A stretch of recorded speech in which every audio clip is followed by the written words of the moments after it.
Guten Tag, ich bin Mario Becker, Gründer und Geschäftsführer von Das Family Office, einem Multifamily Office hier in Singapur, das sich seit vielen Jahren um sehr vermögende Menschen kümmert. Da ich mich nicht nur um sehr vermögende Menschen kümmern möchte, habe ich zusammen mit Professor Dr. Ralf Bauer und einem sehr enthusiastischen Team die Vermögensberatung gegründet.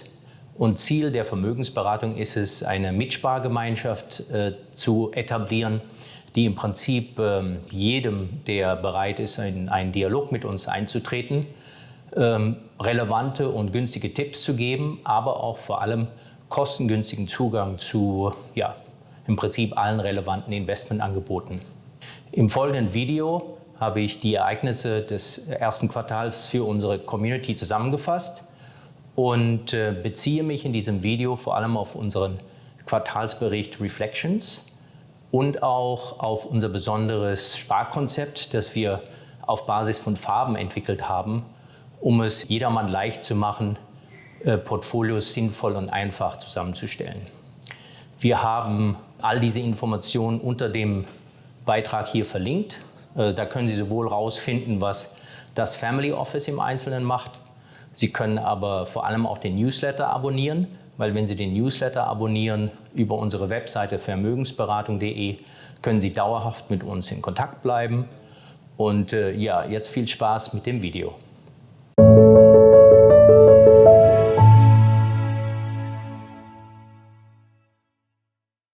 Vielleicht als Hinweis, das erste Quartal war extrem gut, viel besser als erwartet.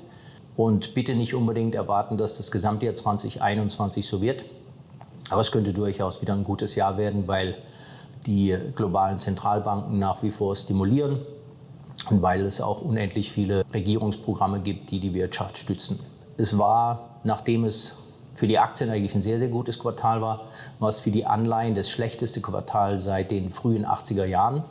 Das lag daran, dass zwischenzeitlich es halt wirklich gute Impulse aus Israel gibt, aus Amerika und auch aus England, dass die Impfungen wirken, dass das Leben sich normalisieren kann.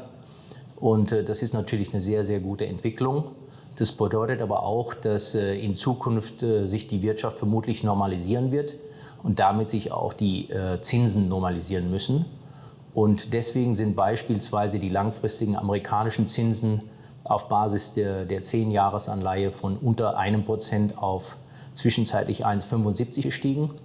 Und so eine Bewegung ist einerseits sehr selten. Es gab die in den frühen 80er Jahren, gab es die in den frühen 90er Jahren.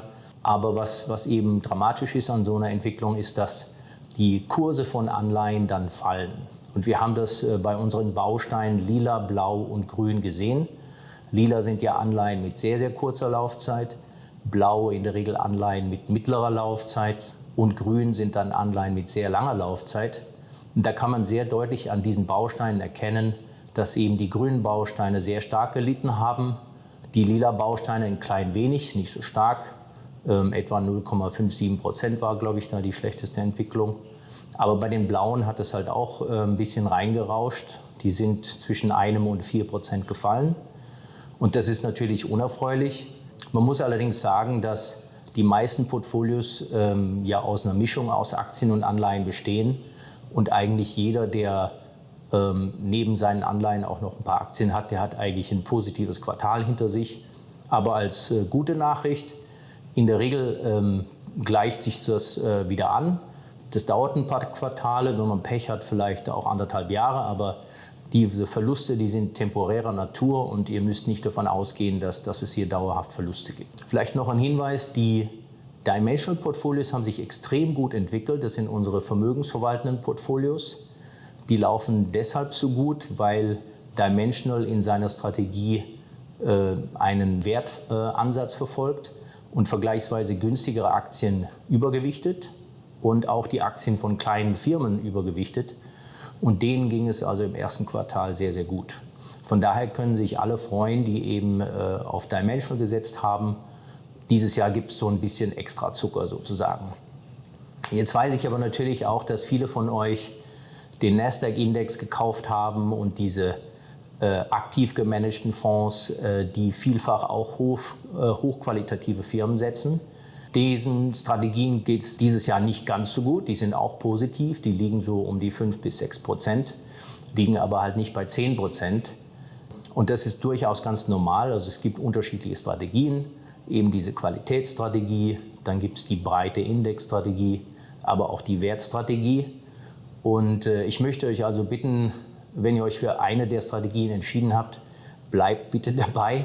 Springt jetzt nicht von dieser Qualitätsstrategie zur Wertstrategie oder stellt das, was ihr bislang entschieden habt, in Frage, weil langfristig alle diese Strategien diese Aktienprämien erwirtschaften. Also bitte die Füße stillhalten, den langfristigen Horizont in Erinnerung rufen und dann sollte das eigentlich alles gut klappen.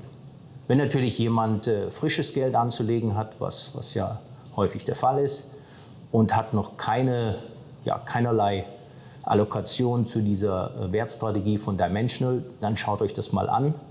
Auch Anleger, die im Bereich Blau anlegen, es könnte auch interessant sein, mal diesen Baustein P2 von Dimensional anzuschauen. Das sind im Prinzip 80% Anleihen und 20% Aktien. Und das liegt seit Jahresbeginn sehr positiv, weil eben die Aktienquote hier unterstützt hat.